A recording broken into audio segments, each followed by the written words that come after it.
You're listening to the Sex Addicts Recovery Podcast, a place for sex addicts to share their experiences of recovery, to help break the stigma, myths, and misconceptions of sex addiction. This podcast may contain topics of sexuality, sexual trauma, dysfunction, or other things that may be triggering, so listener discretion is advised.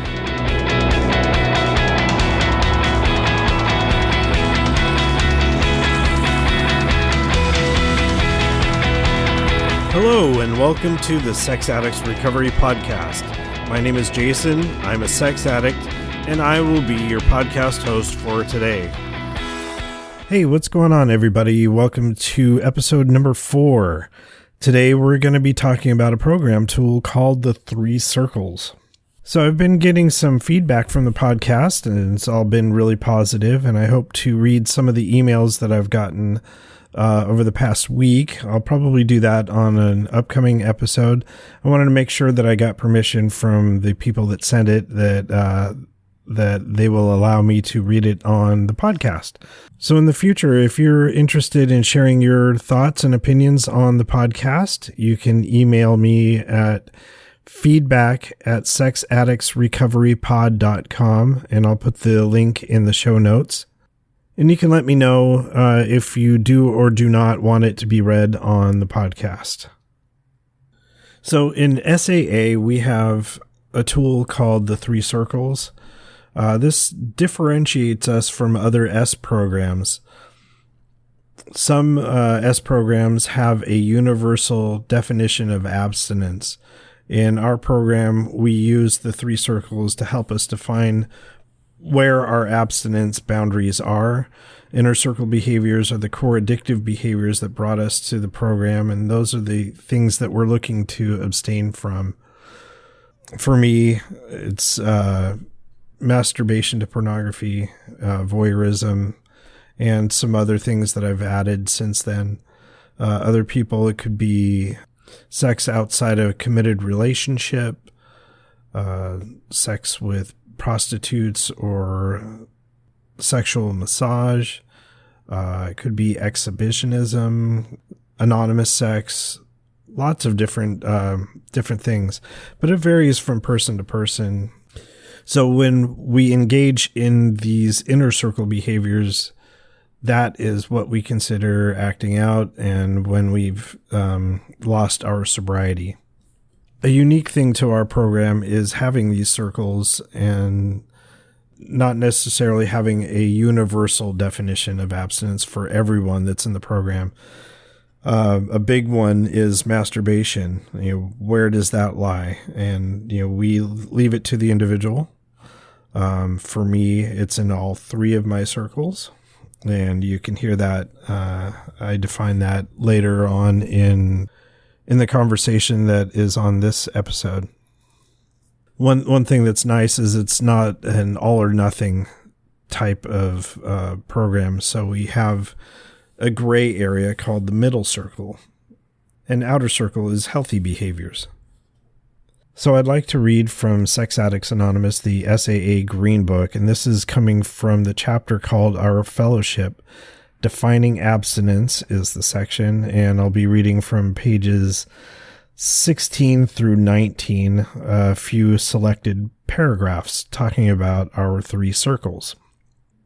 From the middle of page 16, to help us define our sexual sobriety, many of us use a tool developed within SAA called the Three Circles. This is only a tool and not a requirement. Not every recovering sex addict uses this method, but many members have found that this tool helps establish a foundation for recovery. Further down, page 16, in the inner circle, we write down the sexual behaviors that we want to stop. Inner circle behaviors are the addictive sexual behaviors that brought us to SAA, the things that made us hit bottom in our disease. The bottom of page 17, the middle circle helps us to avoid being perfectionists about our standards for sexual sobriety. In the middle circle, we identify behavior that is slippery for us or about which we are uncertain.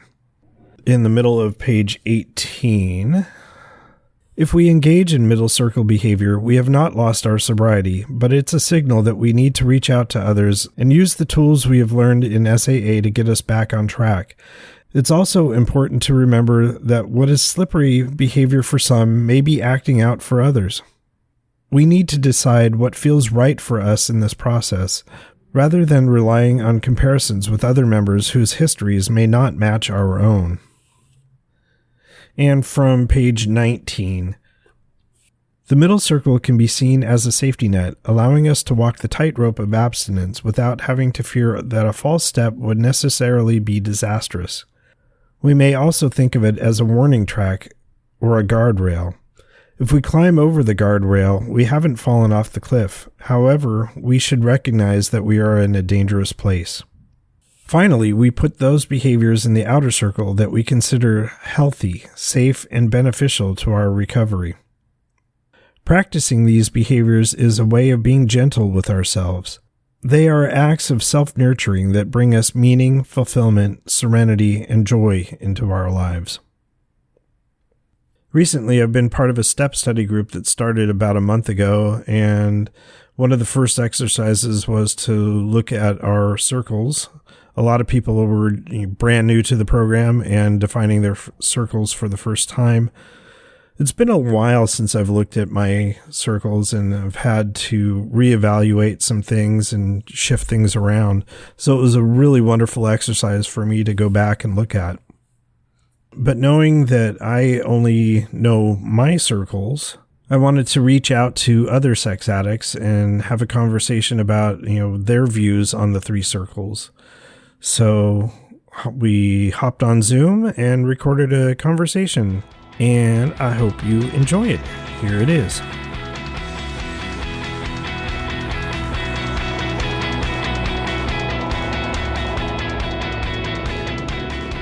One of the things, I've got so many different ideas of topics that I want to cover on the podcast, and up front with the first couple of episodes, I wanted to kind of cover the basics about what SAA is and what our steps are and stuff like that. And when we have natural conversations, we talk about well, that's in my inner circle, that's in my middle circle, and what the hell does that mean? So one of the first podcasts I wanted to put up, and this will be episode 4, is about the circles and how that differentiates SAA from the other S programs.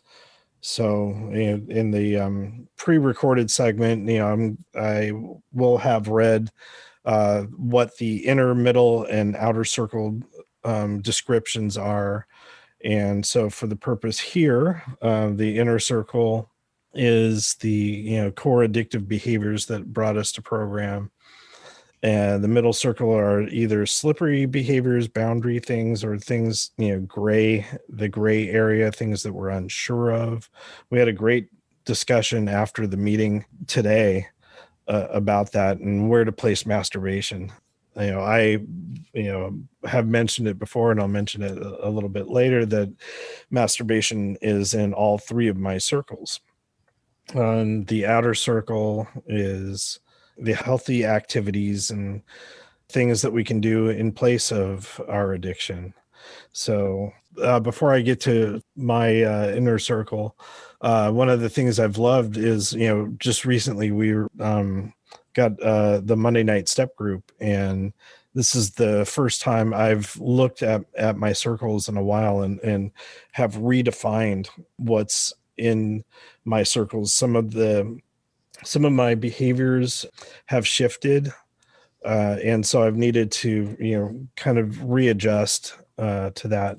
So the primary things that I came into the program for, the first thing I came in for was my use of pornography and masturbation. So that was definitely an inner circle behavior for me. And it wasn't until writing my first step that I realized that the voyeurism problem that has been part of my life since junior high was an addictive behavior that I had no control over.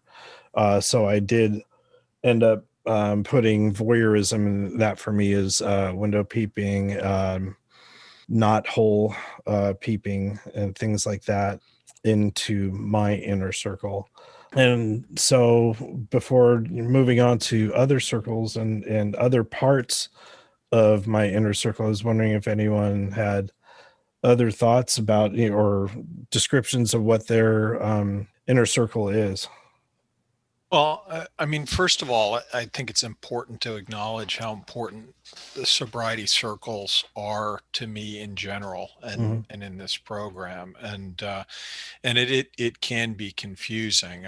There are a lot of other sobriety programs, of other 12-step programs, that have a hard and fast definition of sobriety. If you're in Alcoholics Anonymous, for example, and you intentionally consume alcohol, that's a violation of your sobriety. And that's really what's at question here, about what's our bottom line behavior that defines our sobriety. And that's what we are talking about here with inner circle behaviors. What is that definitive action that determines, am I sexually sober or not? And it's more complicated in our program because sex is something that in general we consider to be healthy. We want healthy sexuality in our lives. So we need to determine what's the difference between healthy sexuality and unhealthy sexuality.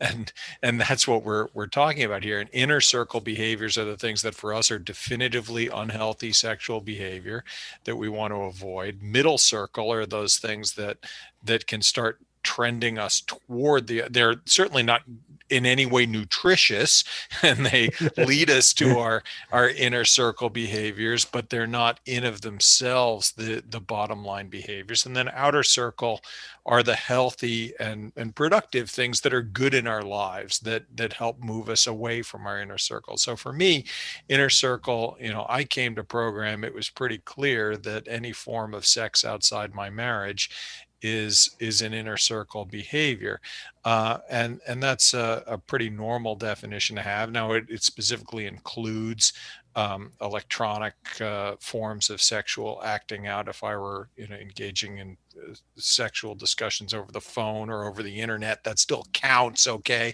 just the fact that it's not physical, no, that's still sexual acting out for me.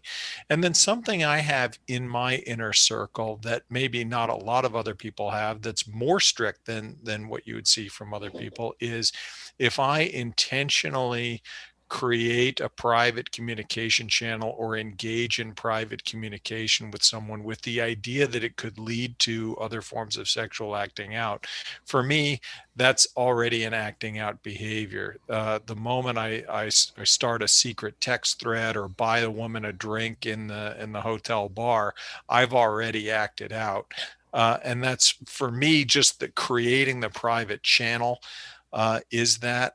There are other areas where maybe my inner circle is not as tight as other people's, but for me, that's appropriate because the creating of that private channel for me was already compulsive. That's awesome. Any of you others want to jump in with your inner circle? Yeah, I'd say my inner circle is really, I look at my wife. Would she approve? I mean, and then I have to, you know, either agree or be resentful to it, and then determine if I'm healthy or not because I'm resentful. So, my inner circle activities they're soul sucking for me. They're not anything that is healthy, but I've literally have gone through specifically what my inner circle activities would be with my wife to make sure that, she was in agreement. That includes simple things as such as just social media. And even if it's not intentional, it still has the potential for it to become soul sucking and going down that road. So I really focus on, what my wife would approve as far as us together having that conversation and making sure that we're in this together in regards to what's going to continue to help me stay healthy. So inner circle is definitely areas that I just really focus on staying away from. not white knuckling it, but being happy and thankful and wanting to stay away from it. Nice. Yeah, it's interesting that you mentioned that because one of my middle circle behaviors my wife doesn't really approve of. And for me, it doesn't bring the same demoralization as, acting out with pornography. It was something that my sponsor and I agreed upon that, when I mentioned that masturbation, for me, with pornography is in my inner, with rated R material is in my middle, and with my wife or with myself non-compulsively is in my outer. It's kind of a healthy behavior. So, but again, that is purely me. It works for me. Helps avoid perfectionism. Any other thoughts on inner circle? Yeah, I could probably add something that hasn't been said, and it's really cool being here. Am I clear with my headphones on? I can't hear my own ears. Yes. Okay, cool. You sound fine. I know it's you're right. It's better for the podcast, but I can't hear the ocean, So anyway, there's two people here who helped me with my circles early on. So mine have to do with abuse recovery. Because when I was sexually abused by my mom, and that was my first sexual experience. So I developed these habits because I was afraid to let people touch me, basically. And so I was alone a lot of the time, and phone sex was a thing. And then when the internet came up, then it was that. And so the inner circle was very easy for me to delineate. I then added a couple things, and it was interesting. Someone said nutritional earlier, and I liked that word too, because I added a couple things that weren't nutritional, like weren't nutritious, weren't helping me live. And so, but the majority of my inner circle was so clear because I was sadly acting out when I got into a certain negative mental state, and it was a recreation or echo of abuse that I had suffered. And so it was really easy to put that together. I would think of it as almost like a black hole. And the middle circle's not cool, but it's been pretty easy. It's not cool, but it's not that. It's just like, maybe I should call someone. Sure, I'm a little annoyed right now. It's very different. So anyway, that's all I have. Nice. Any of you other guys want to jump in with inner circle stuff? Well, I would say that inner circle activity for me is compulsive activity. In other words, activity that is addictive for me personally. On the subject of masturbation, if I occasionally masturbate and it's not in a compulsive way, then I would consider that a middle circle activity. But if I start masturbating 3 times a day, then I'm in my inner circle. Definitely. Did you want to chime in with any of your specific inner circle behaviors? Well, certainly sex outside my marriage and pornography of any kind. Yeah, is inner circle, and with regard to the R-rated material, I guess that's middle circle, but it'll be a flash. It'll just be seconds before I move on to something harder. So yeah. I consider that to be circling the drain. I really like that, it's come up in terms of some of the specifics or consequences. Masturbation is always the big loaded one that people are worried about talking about, and can I do it or not? And something I've always guided my sponsees on is when you're not sure whether it's damaging or not, get more specific about it, right? Yeah, you were talking about that this afternoon. If I were masturbating while deliberately engaging a fantasy about a past or potential other acting out partner outside my marriage, that would be inner circle behavior for me. particularly if it were compulsive. But other forms of masturbation that aren't secret, they're not hidden from my wife, they involve healthy fantasy about things that are real and constructive to intimacy. That doesn't have to be anywhere in my circles, and I'm okay with it. I think masturbation is such a loaded thing. It's easier, I think, sometimes to talk about other forms of content, like pornography comes up a lot. Well, where are you with watching an R-rated movie or a popular television show on HBO that happens to have nudity in it sometimes? If that's not the reason you're watching it, is that okay for you or not? Our program does not have a definitive answer for that. That's something for you to work out for yourself with your sponsor, with others in the program. Why are you doing it? Where does it lead you? Are you okay with that? So that's another good example that maybe has less energy in it, but it's really a worthwhile conversation for any person to think about where that fits for them. Yeah. In the conversation that we were having after the meeting today, someone, or no, I think it was in the share that that pornography was not in their inner circle. I think that person's inner circle was mostly with prostitutes, acting out with prostitutes, but the use of pornography wasn't a compulsive thing, and so he put that in his middle circle, and I was just like, whoa. And that's one of the things that I do love about this program and the use of these tools is it is individualized for each of us, and it's not a universal definition. You can't do this.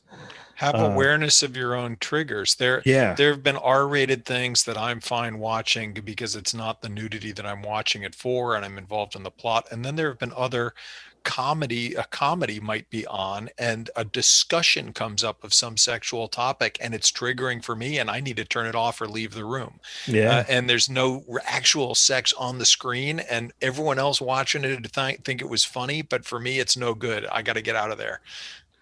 One thing I really like about the three circles and inner circles in particular is it's really specific to the individual. And I think if you're having an honest conversation with yourself around your motives and intentions, why am I doing something? What am I trying to get out of this? And if it's like you were saying about watching a movie that you're into the plot and you're truly, your motives are pure and your intentions are good. You're not doing it in a selfish manner. It's really an individualized thing for everyone.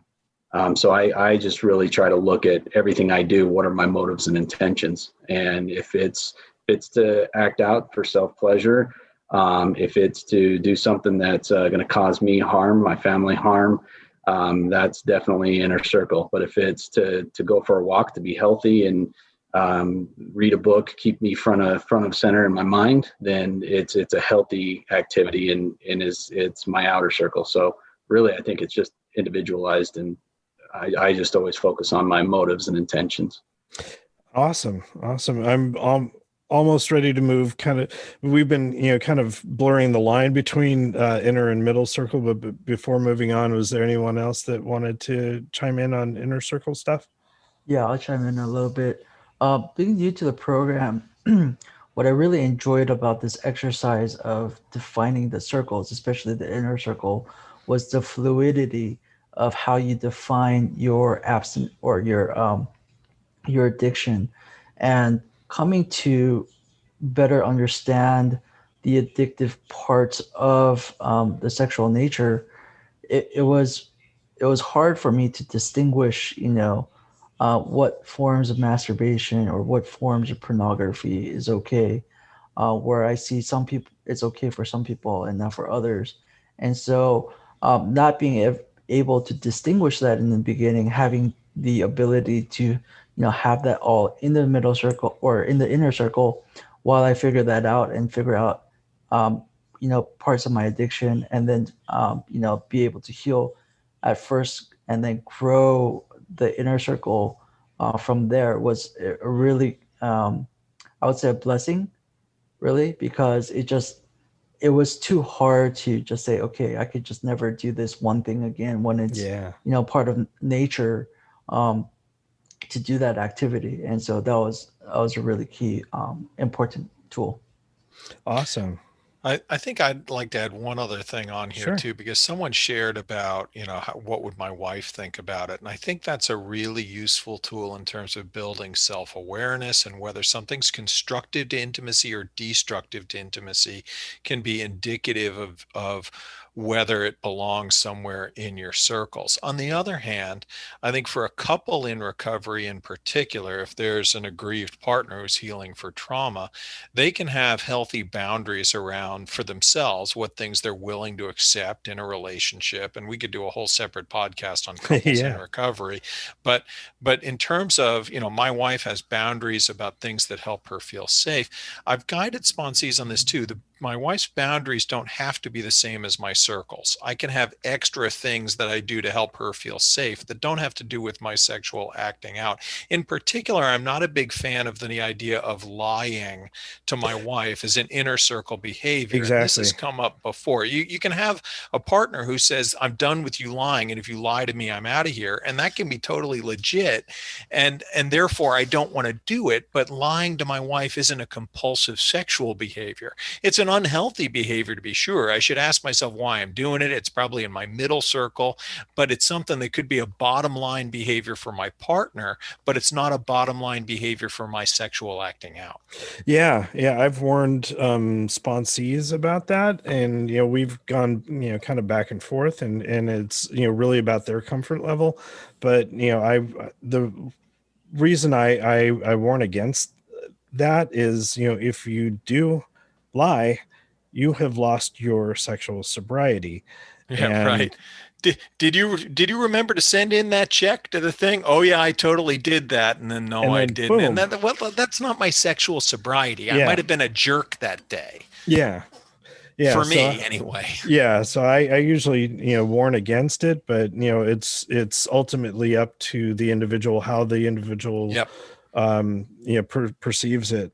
Some of the other things that are like non-sexual, I have several things that I've added to my middle circle that in this past looking at stuff, doom scrolling through social media.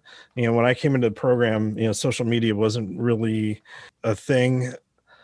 So when I finally got onto social media, there was, I had found ways to act out with it, and as with an agreement with my wife, that got yanked from things that I could do. But slowly I've earned the trust back, and over the past several years, I've been fine with it. But I've found myself over the past couple of years just scrolling endlessly, and that just does not put me in a good headspace.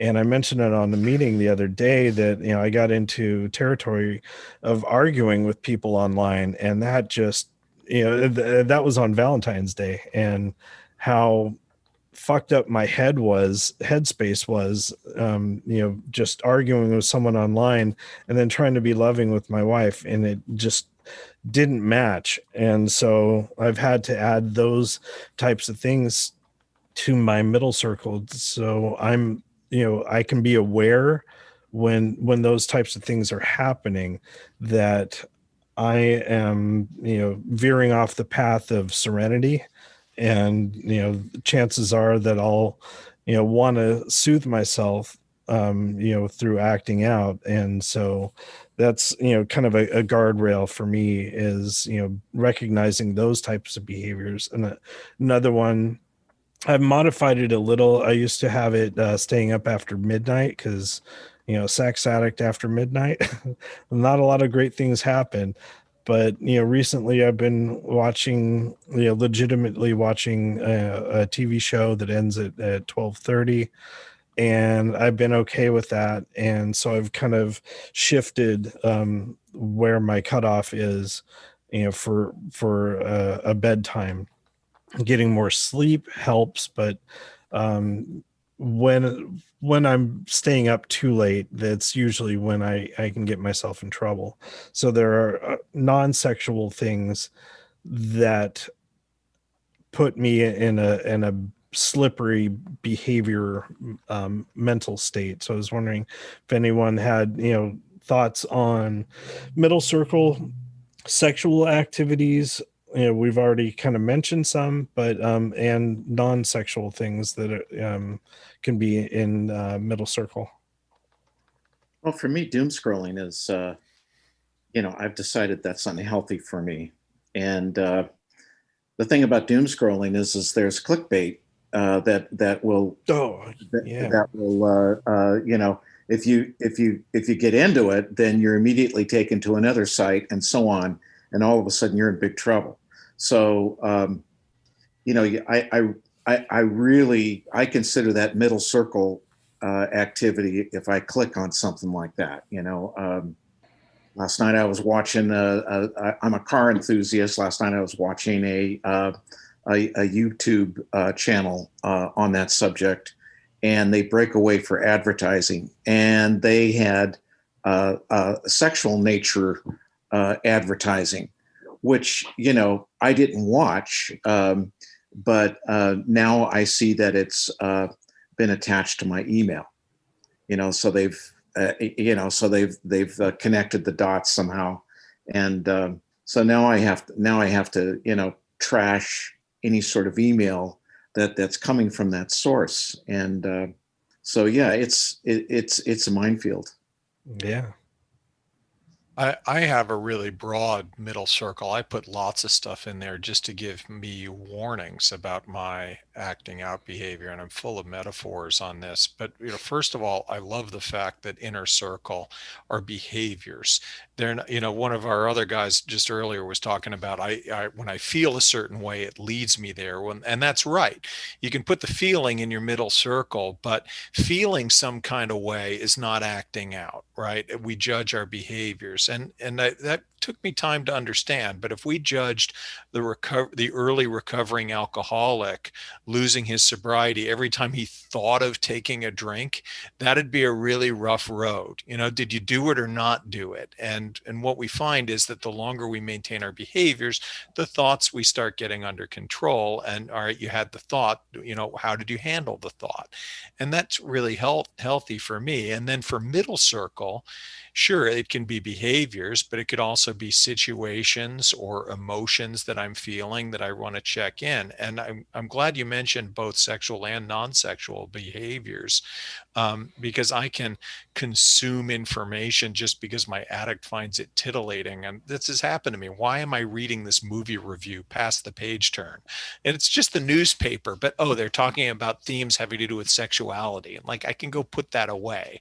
That's kind of a light middle circle thing for me. A deeper middle circle thing for me would be to be in a business meeting and I'm having mental thoughts evaluating which of the women I would target and how that's a thing I do, right? And they're kind of thoughts, and it's kind of a behavior. Am I doing it or not? A non-sexual behavior that's important to me is I don't drink when I'm not in a safe environment or when I'm away from home. Like if I'm on a business trip, I don't drink when I'm on the business trip. Now, I'm not an alcoholic, but it doesn't lead me anywhere good. So that's something for me to avoid. I find that, for me, emotions around feeling overwhelmed are big triggers for me. Feeling stress, I want to check those in with my sponsor. And there are all kinds of situations that can start getting slippery. Where do I feel anonymous? Where do I feel like I'm in an acting out kind of location? Those are all things that I want to use my tools of recovery around check-ins and prayer and bookending, all to try to keep me safe in those kinds of situations. Other thoughts? Objectifying women. There's all different levels Yeah. in my experience of doing that. And a mild example, I might pick out my line at Costco based on the best looking woman and in which line. Yeah.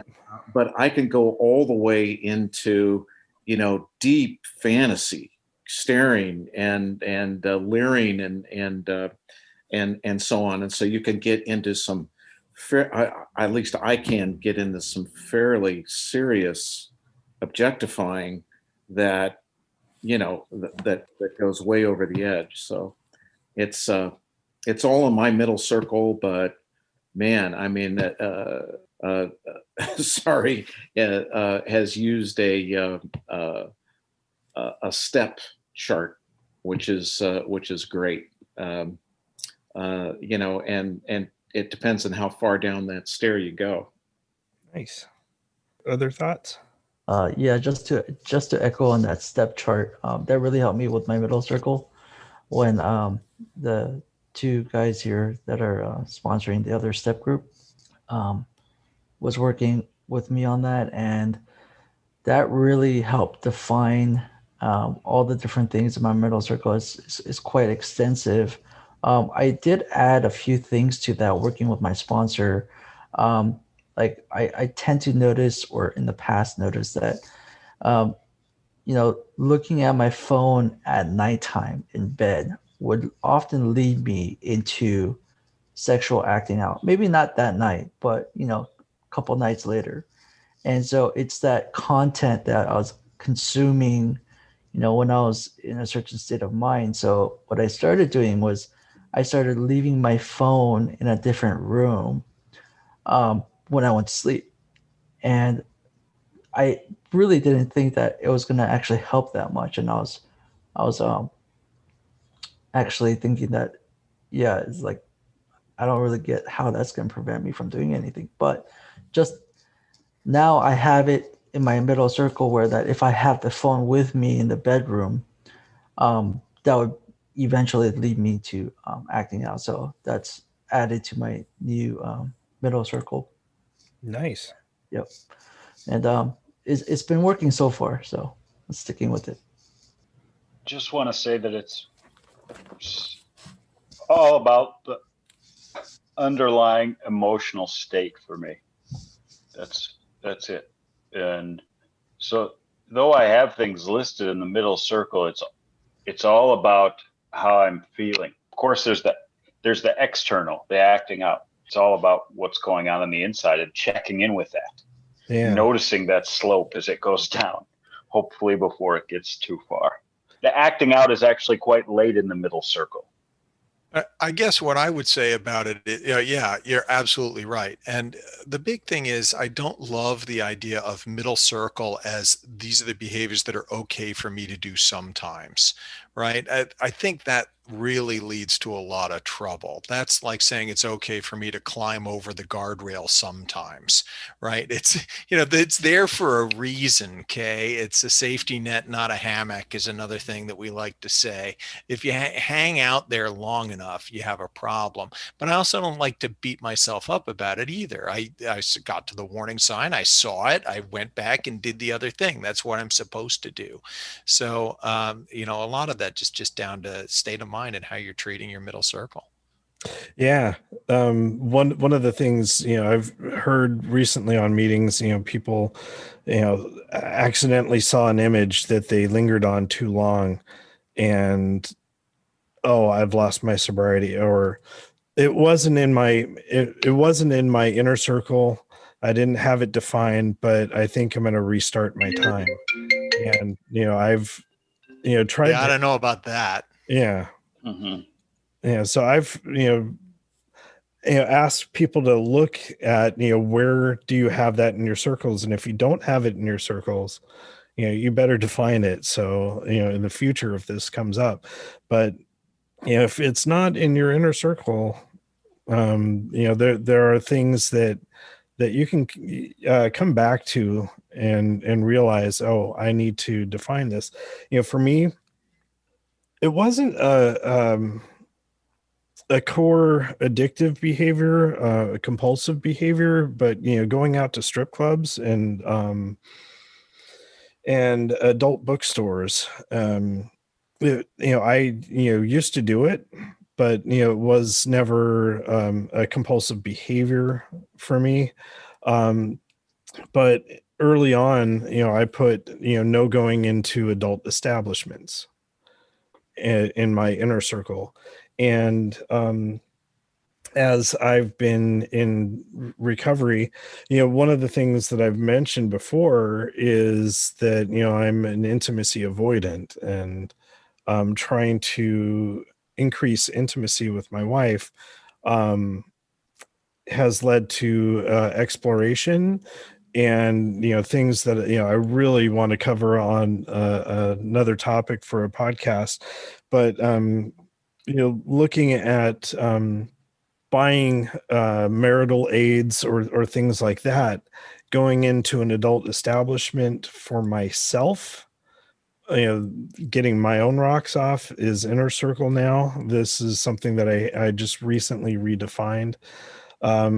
Going there for the purpose of buying something for my wife is middle circle. So a lot of times I'll bookend a call, tell someone, hey, I'm going to be going here. This is my purpose, and I will call you in 10 minutes once I'm out. Outer circle is going there with my wife. And that has taken a long time in program to get to a place where, I've felt comfortable with that, but it was not defined well in my circles. So when my wife and I decided to go to an adult bookstore, it's like, I'm going to have to clarify some things before going on with this. So I really love this exercise of, re-looking at my circles. I'm glad you brought that up. I mean, as much as we say the three circles are unique to our program in SAA, I went looking at other literature for this at one point and even found a passage in the Big Book of AA Nice. that says, so our rule is not to avoid a place where there's drinking if we have a legitimate reason for being there. You will note that we made an important qualification. Therefore, ask yourself on each occasion, have I any good social, business, or personal reason for going to this place, or am I expecting to steal a little vicarious pleasure from the atmosphere of such places? If they're not talking about middle circle there, I don't know what they're talking about. That's basically the same thing. In the extreme, something silly from me in recovery, I went to a fundraiser poker night thing once, and it was held in a converted bordello, right? And so there's artwork on the walls and stuff like that. All right, that's not why I went. I went for the fundraiser to play poker. It wasn't bothering me. I stayed in my program. I had a good time. But why was I going to such a place? Well, I had a pretty good reason. Nice. Any other thoughts? I'm going to shift to outer circle here in just a minute. Quick thought. I forgot to mention before, with the whole step thing, having the top, middle, and bottom of the stairs, it kind of gave me the tools to know when to reach out, who to call, what to do. So if I'm in my top of the stairs, I would go to a meeting or an extra meeting that day. If I'm in the middle of the stairs, I reach out to a fellow. If I'm on the bottom of the stairs, then I just call everybody on my list, including my sponsor. This has come up a couple of times. I should probably explain what this is. Yeah, I was just going to ask you. It's a metaphor I had for middle circle, and I've done a workshop around with the basement stairs. And I said, well, if my inner circle or bottom line behavior is don't be in the basement, then there's a set of stairs down to the basement. And best case scenario, I live upstairs with the door closed. The basement doesn't stop existing, but then there's a whole set of things that could lead me down the stairs. And it's certainly not good for me to be on the bottom of the stairs looking at all the stuff in my basement.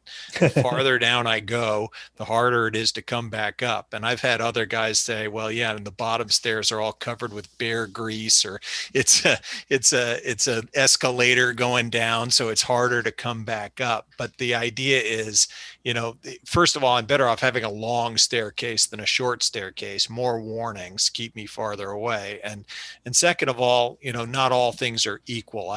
Where am I on the stairs, and how easy is it for me to come back up? What are the actions I need to do to come back?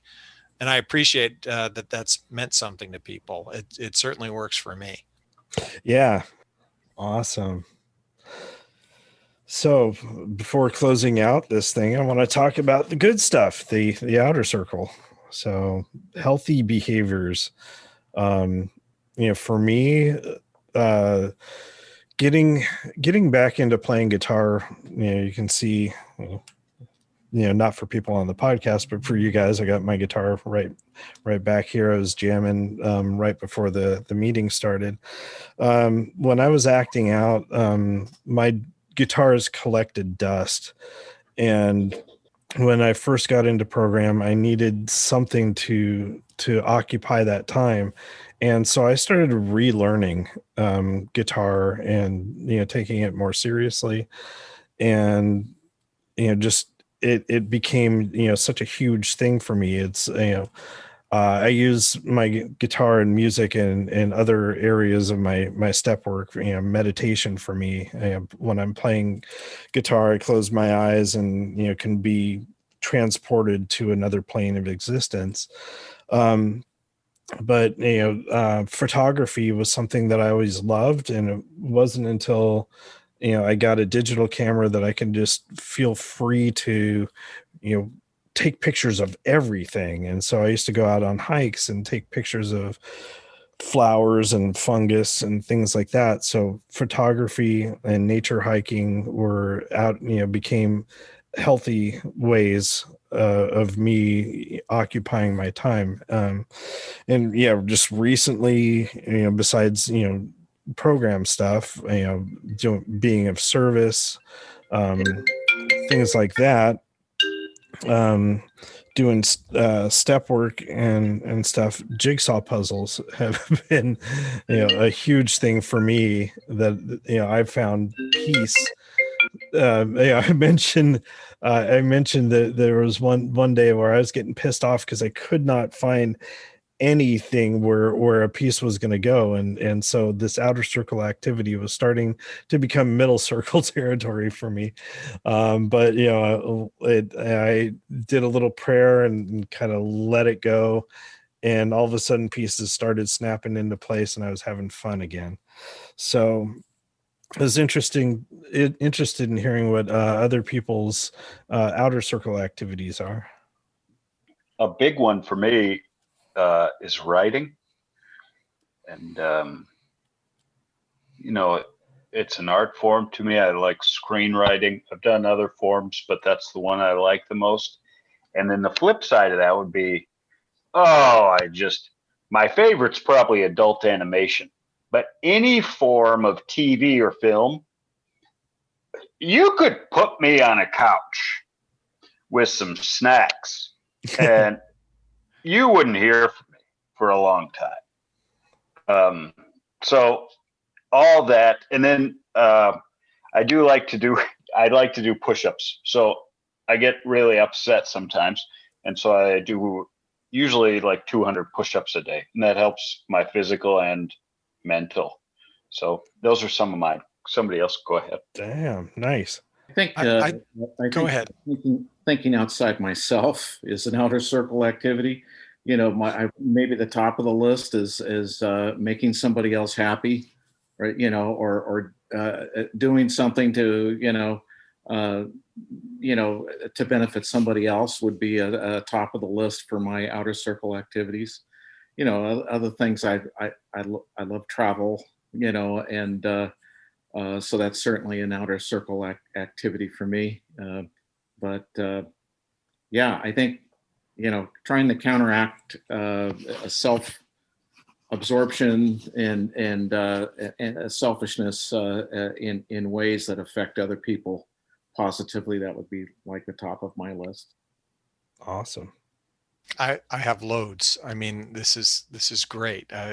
First of all, I personally love games and puzzles of all sorts, and I love that you were talking about jigsaw puzzles. I've got a new one that's on the table downstairs right now that I've only just started. But word puzzles in particular, card games. I've got a neighborhood poker group that I play in, spending time with friends, my wife, my kids, taking my dog to the park. There's all kinds of things. It's a question of what's really fulfilling for you, where you look at it and say, that's time well spent. And I love that you were talking about, we get all this time back in our lives. I lost so much time to acting out, so much time of my life that I just wasted, that I could have done anything else with, whether it was something with someone else, building healthy emotional intimacy with my wife or friends or kids, or something for myself. I could have been an accomplished violinist and learned Chinese in the amount of time that I spent acting out. So it's a matter of rediscovering ourselves. And what is it for you? Is it cooking healthy food, or doing judo, or sculpting something, painting something, writing poetry, playing golf? What's your thing, man or woman? I mean, what do you really enjoy? This is such an opportunity we get to discover this about ourselves. What do you spend time at and go, wow, I'm really glad I did that? Yeah. Awesome. That was good. Listening to you guys in regards to, what's your thing, man, and what makes you happy. I'm still fairly new in my recovery.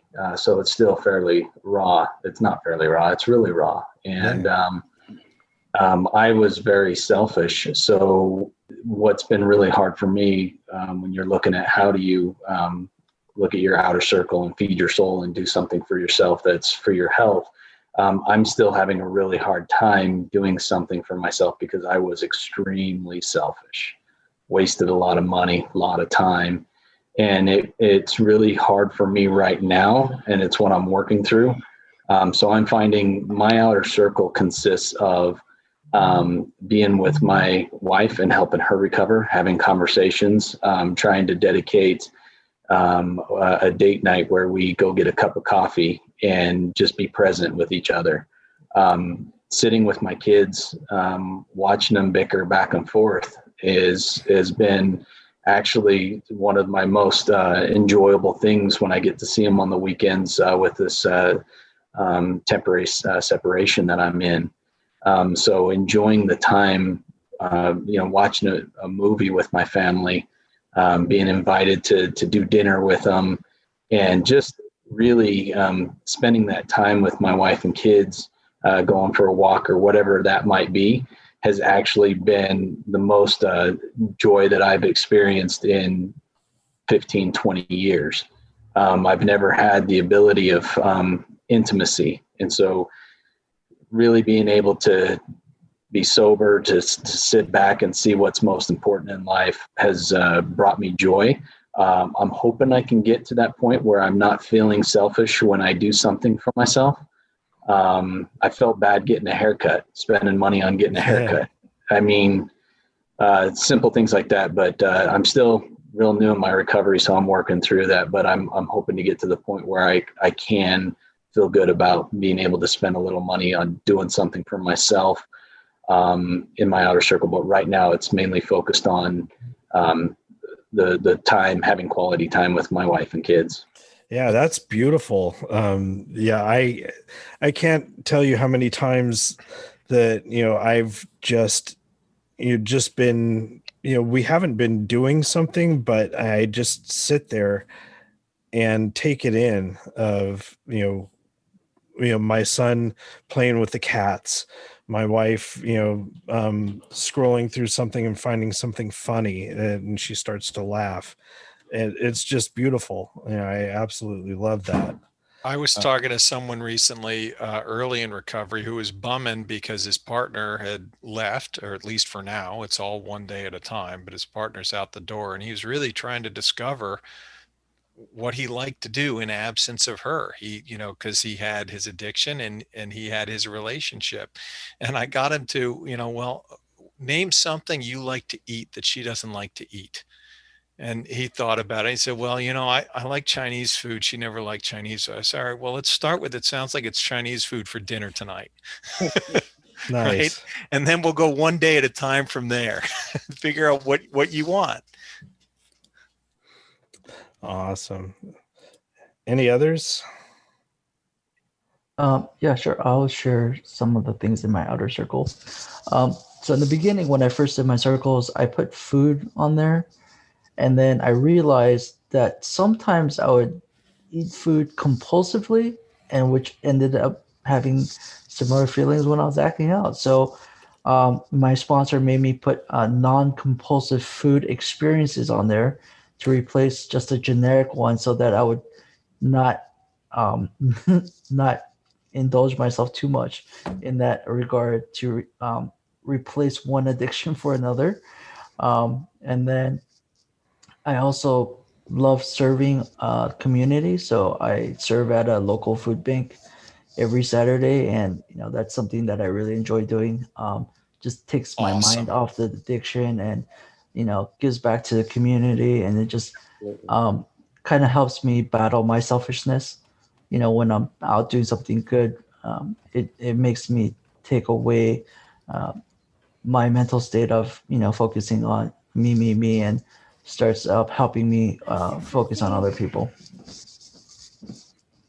Thanks. That was awesome. I appreciate all of you guys being part of this.